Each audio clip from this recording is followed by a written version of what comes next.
Part 3, The Breaking. The weeks that followed were a strange limbo.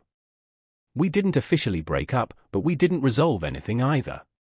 Eliza moved completely back to her apartment, citing the need to prepare for her expedition. I threw myself into completing my final project, working such long hours that exhaustion became my constant companion. We still saw each other occasionally, at campus events, in the cafe where we'd first met. Our interactions were polite but strained, neither of us willing to reopen the painful conversation about our future. My friends noticed the change. Leo, my roommate from undergraduate years, visited campus and immediately picked up on my mood. "You look like hell," he observed bluntly as we sat in a campus bar. "What's going on with you and Eliza?" I gave him the abbreviated version, her research opportunity, the impending separation, our unresolved status. "Have you actually talked about trying long distance?" he asked. "People do it all the time." "She doesn't think it would work," I said, rotating my beer glass slowly. "And maybe she's right. Antarctica isn't exactly conducive to regular video calls." "Sounds like she's already checked out," Leo said, never one to sugarcoat his opinions. "I'm sorry, man." His words stayed with me, along with the growing suspicion that Eliza had been emotionally withdrawing long before she received the Antarctic offer. I thought about her increased time at the lab, her friendship with James, the way our connection had faded so gradually that I'd barely noticed until it was nearly gone. In mid-April, with graduation just weeks away, I decided I needed clarity. I texted Eliza asking to meet at the botanical gardens where we'd had our first date. She agreed, suggesting Saturday afternoon. The gardens were in full bloom that day, a riot of color and fragrance that seemed to mock my somber mood. Eliza was already there when I arrived, sitting on a bench near the Japanese maples that were just unfurling their delicate red leaves. "Hi," she said, offering a tentative smile. She looked beautiful and unfamiliar at once, dressed in a way I hadn't seen before, a style that seemed to belong to a version of her I didn't know. "Thanks for meeting me," I said, sitting beside her but leaving space between us. "I thought we should talk before graduation." She nodded, looking out at the gardens rather than at me. "I agree." A silence stretched between us, filled with the sounds of spring, birds calling, the distant laughter of children, the rustle of new leaves in the breeze. "I need to know where we stand," I finally said. "Are we trying to make this work long distance, or are we ending things?" Eliza sighed, a sound of resignation rather than frustration. "I've been thinking about this constantly. I care about you so much, Daniel. This past year has meant everything to me." Past tense. Already relegating our relationship to history. "But?" I prompted, bracing myself. "But I don't think I can do long distance," she said quietly. "Not for 2 years, not with such limited communication. I think it would slowly torture both of us." Despite having anticipated this answer, hearing it still felt like a blow. "Is there more to it than the distance?" I asked, needing to know the truth. "We started drifting apart months ago." She looked at me then, her expression a mixture of guilt and relief at being understood. "Yes," she admitted. "I think we've been moving in different directions for a while now. Our goals, our priorities, they've diverged." "When did you know?" I asked, my voice steady despite the turmoil inside. "When did you realize you were pulling away?" "I don't think there was a single moment," she said thoughtfully. "It was gradual. I started feeling overwhelmed by how intertwined our lives had become. I needed space to figure out what I really wanted. And it wasn't me," I concluded. "It's not that simple," she protested. "It's not about not wanting you. It's about needing to focus completely on my work right now. This research could help address climate adaptation in coastal communities. It matters. And I don't." The words escaped before I could stop them. "That's not what I said," she replied, frustration edging into her voice. "Why do you keep twisting my words?" "Because you're not being honest," I said, surprising myself with the accusation. "There's something you're not telling me." Her eyes widened slightly, then looked away. The reaction confirmed my suspicion. Is there someone else? I asked directly. James. Her silence was answer enough. We haven't done anything inappropriate, she finally said. But there's a connection. An intellectual compatibility that, she trailed off, perhaps realizing how hurtful her words were. That you don't have with me, I finished for her. It's different, she insisted. Not better, just different. He's going to Antarctica too. We'll be working on the same research team. The pieces finally fell into place. Not just a prestigious opportunity, but a chance to explore a new relationship without the complication of an old one. I wish you had told me sooner, I said, a strange calm settling over me. Instead of letting me think this was just about career ambitions. I didn't want to hurt you, she said, reaching for my hand. I pulled away, standing up. Too late for that. Daniel, please, she said, rising as well. I never meant for any of this to happen. I didn't plan it. But you didn't fight it either, I pointed out. You let us fade away while building something new with him. That's not fair, she said again, her go-to defense. Stop saying that, I replied, anger finally breaking through my composure. None of this is fair. Not your secret application, not your emotional affair, not the way you've been avoiding a real conversation for months. I'm sorry, she said, tears forming in her eyes. I handled this all wrong. I know that. At least we can agree on something, I said bitterly. We stood there among the blooming flowers, two people who had once shared everything now separated by choices made and truths withheld. I should go, I finally said, unable to bear the sight of her tears when my own pain felt so much more justified. Daniel, she called as I turned to leave. I did love you. That was real. I paused, not looking back. Just not enough, I said, and walked away. Part 4, The Aftermath. The weeks leading up to graduation passed in a blur of final presentations, job interviews, and sleepless nights. I avoided places where I might encounter Eliza, changing my routines and study locations. Our mutual friends looked uncomfortable when I saw them, clearly caught in the middle of our broken relationship. I learned through the campus grapevine that James had ended things with his long-term girlfriend around the same time Eliza and I had our final conversation. The confirmation that there had indeed been more to their intellectual connection than she had admitted only deepened my hurt and anger. Graduation day arrived warm and sunny. I sat among my fellow architecture students, scanning the crowd despite myself, eventually spotting Eliza with the environmental science graduates across the lawn. She was smiling, animated, seemingly untouched by the pain that continued to follow me like a shadow. After the ceremony, as families and friends mingled on the campus grounds, I found myself face to face with her unexpectedly. She was with her mother, a woman I had met only twice during our relationship. Congratulations, Eliza said, her eyes meeting mine briefly before looking away. You too, I replied, maintaining the polite fiction that we were just casual acquaintances. Hello, Mrs. Chen. Her mother smiled warmly, unaware of the tension. Daniel. It's good to see you. Will you be joining us for dinner tonight? Eliza mentioned a celebration at Riverside. Eliza's expression tightened. Mom, I told you Daniel has his own plans with his family.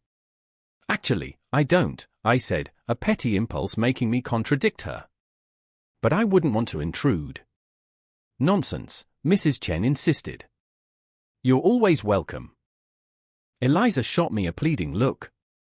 Daniel has a job interview in Chicago tomorrow, she said quickly. He needs to prepare. Her mother looked disappointed but nodded understandingly.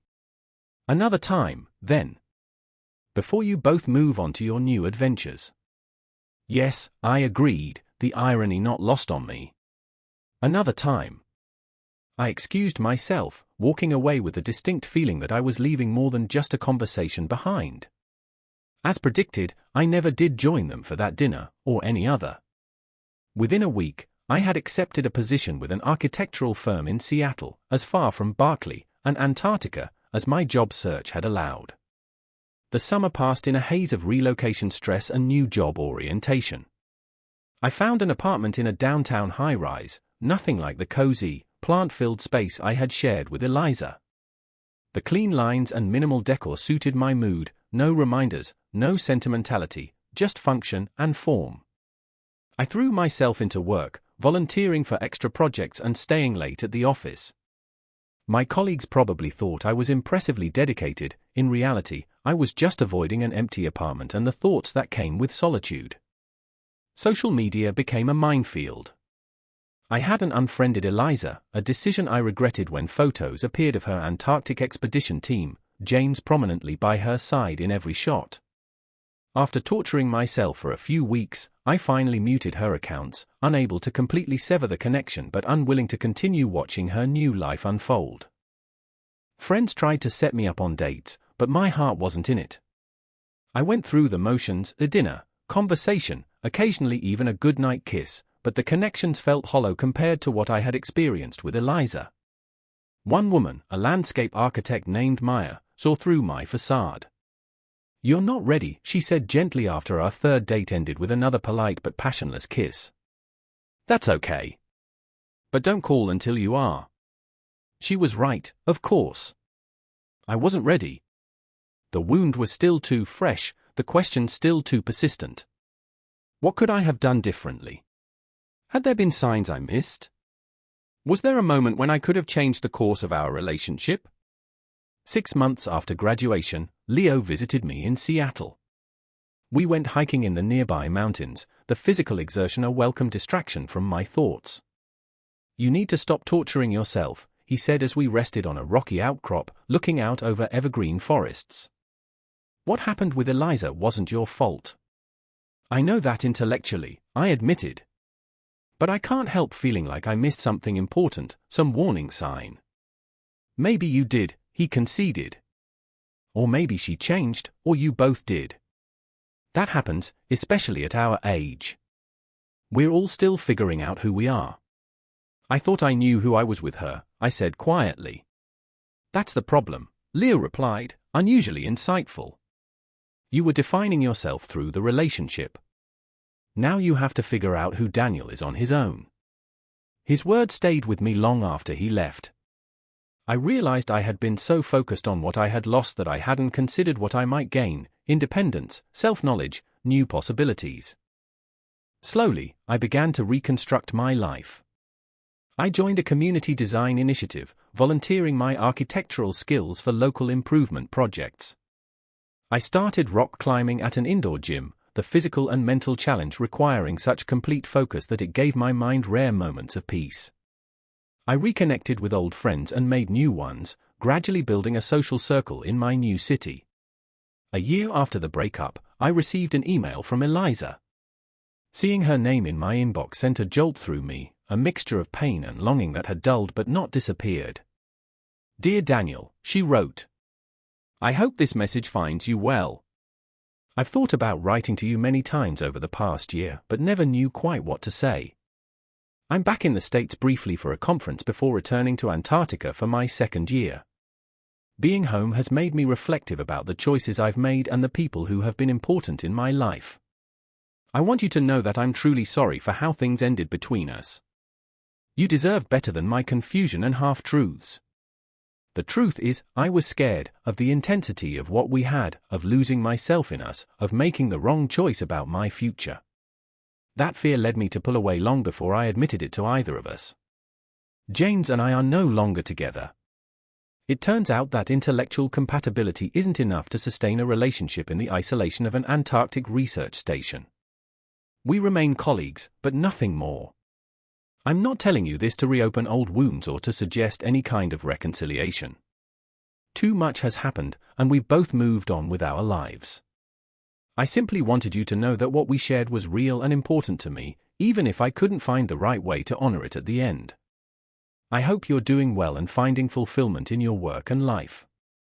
You deserve that and so much more. Warmly, Eliza. I read the email multiple times, unsure how to feel or how to respond. Part of me wanted to ignore it, to protect the fragile peace I had constructed. Another part craved closure, a final conversation to put the relationship truly to rest. In the end, I wrote back a brief, honest reply. Eliza, thank you for your email and for the apology. It means more than you might imagine. The past year has been difficult but ultimately transformative. I've built a new life here in Seattle, one that I'm proud of and that feels authentically mine. I accept your apology and offer one of my own. I wasn't perfect either. I didn't always listen as well as I should have, and I sometimes took for granted the connection we shared. I'm sorry for that. I hope your research is going well and that you're finding the answers you were seeking, both professionally and personally. I wish you the best in all things. Take care, Daniel. Sending that email felt like releasing something I had been holding onto too tightly. Not forgetting, I would never forget what Eliza had meant to me, but forgiving, both her and myself, for the imperfect way we had loved and lost each other. Part 5, The Rebuilding. 2 years after moving to Seattle, I received a significant promotion at my firm. The sustainable housing project I had designed as my graduate thesis had been adapted for a real development, earning recognition in architectural circles and bringing new clients to the firm. My career was thriving in ways I could barely have imagined during those dark days after the breakup. My personal life had evolved too.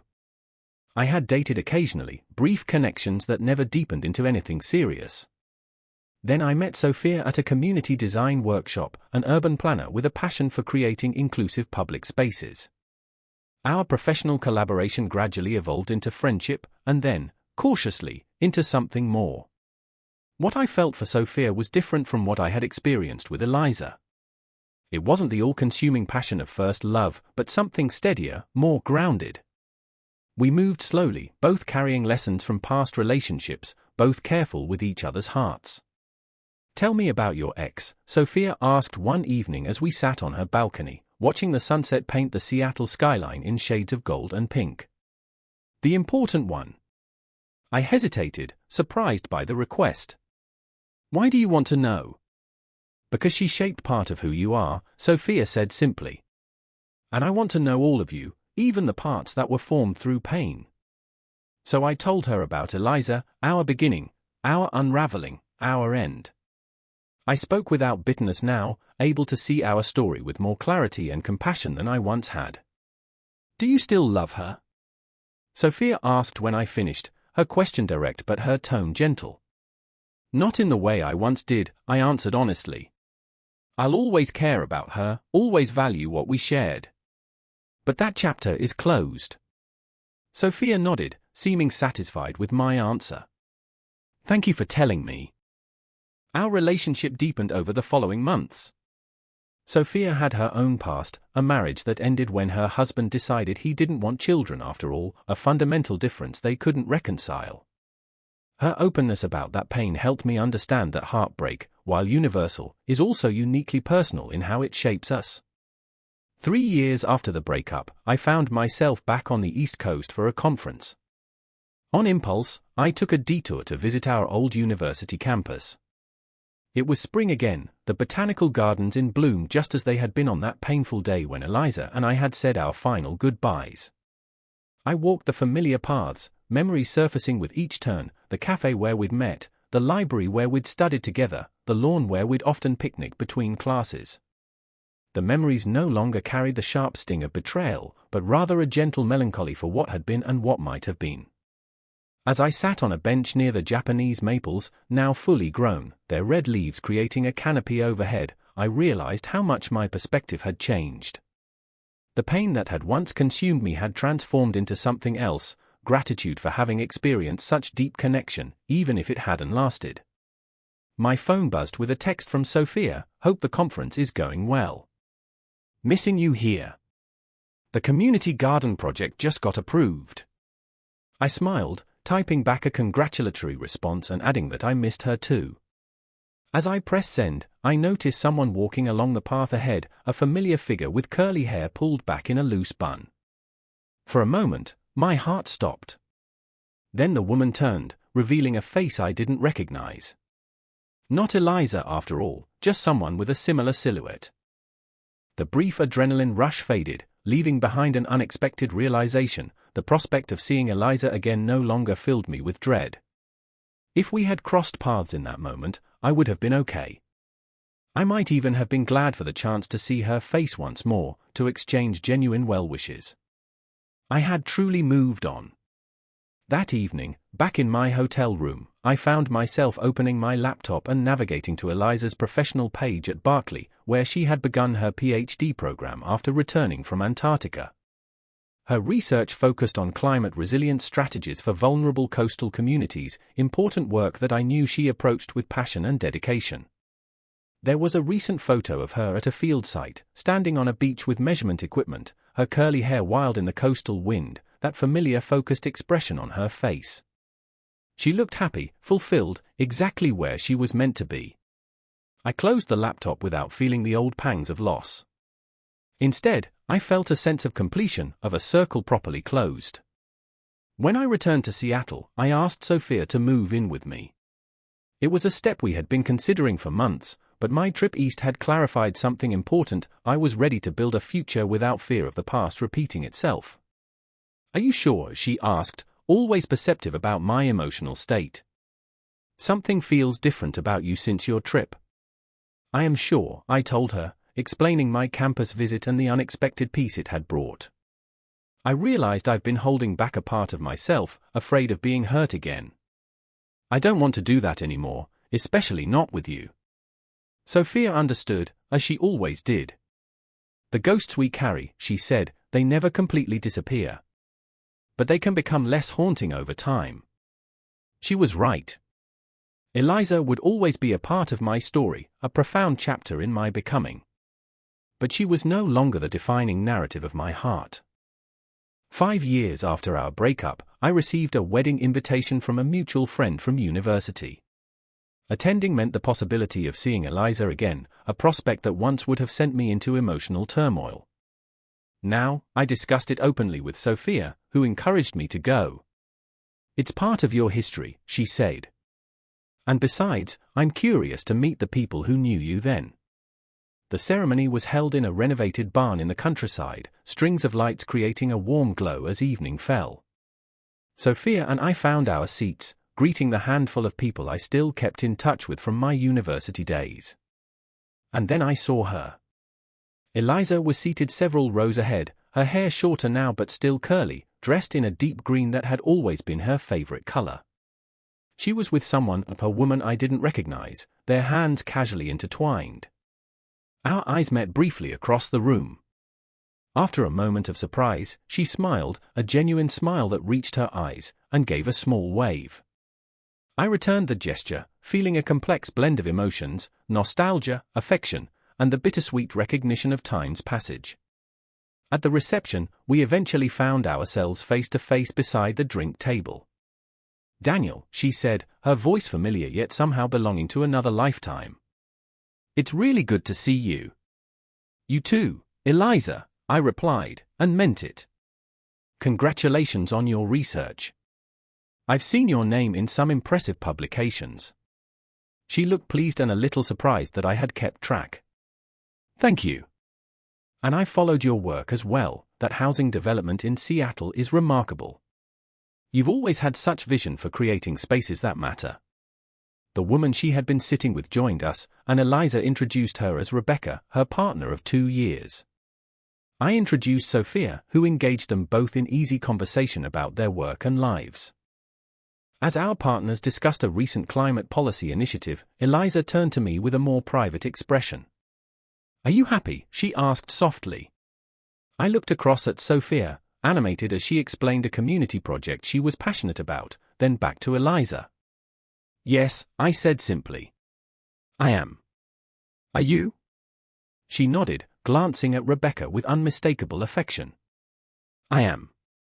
It took some wandering to get here, but yes.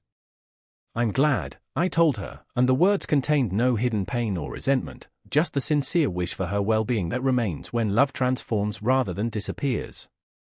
Later, as Sophia and I danced under the twinkling lights, she asked about my conversation with Eliza.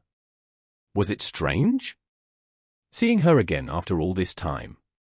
I considered the question carefully. Less strange than I expected. More like closing a circle. Confirming that we both found our way to where we need to be. Sophia rested her head against my shoulder as we swayed to the music. Sometimes the hardest journeys lead us exactly where we're meant to go. As we drove away from the reception, I glanced back at the glowing barn, thinking about the many paths that had led all of us to that moment, the choices made, the hearts broken and healed, the unexpected turns that shape a life. The pain of losing Eliza had once seemed unbearable, a wound that would never fully heal. Yet here I was, whole and happy, carrying the experience not as a burden but as a chapter in a much longer story. Perhaps that's the truth about heartbreak, it doesn't define us, but it does refine us. It teaches us about our capacity for both suffering and healing, for both holding on and letting go. It shows us that love, even when it ends, leaves us more than it takes from us. As Sophia dozed beside me in the passenger seat, her hand resting lightly on mine, I felt a profound gratitude for the entire journey, the beginning, the breaking, the rebuilding. Each part necessary, each part valuable in its own way. The road ahead stretched into darkness, but I wasn't afraid of what I couldn't see. Whatever came next, I would face it with an open heart, wiser for having been broken, stronger for having healed, and more capable of love for having learned that it can endure even the deepest loss.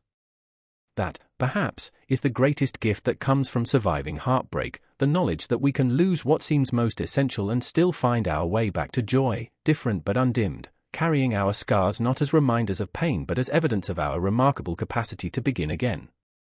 Epilogue.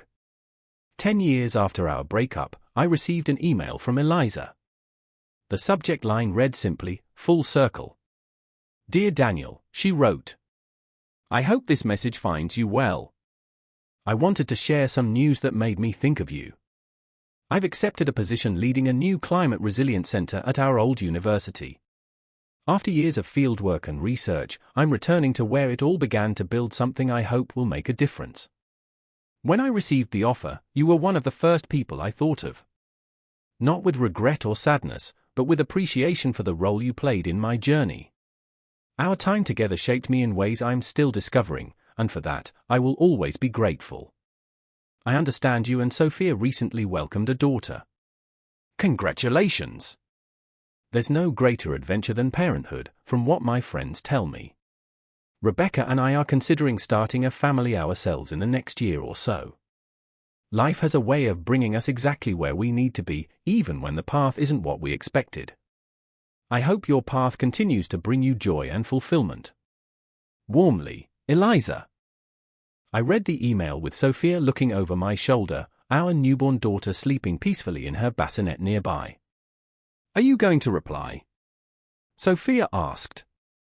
I nodded, already composing the response in my mind, not to the girl I had once loved with the desperate intensity of youth, but to the woman who had helped shape me into the person I had become. A person capable of building a life filled with purpose and love, of creating spaces for others to thrive, of embracing the full spectrum of human experience, joy and sorrow, connection and loss, endings and beginnings.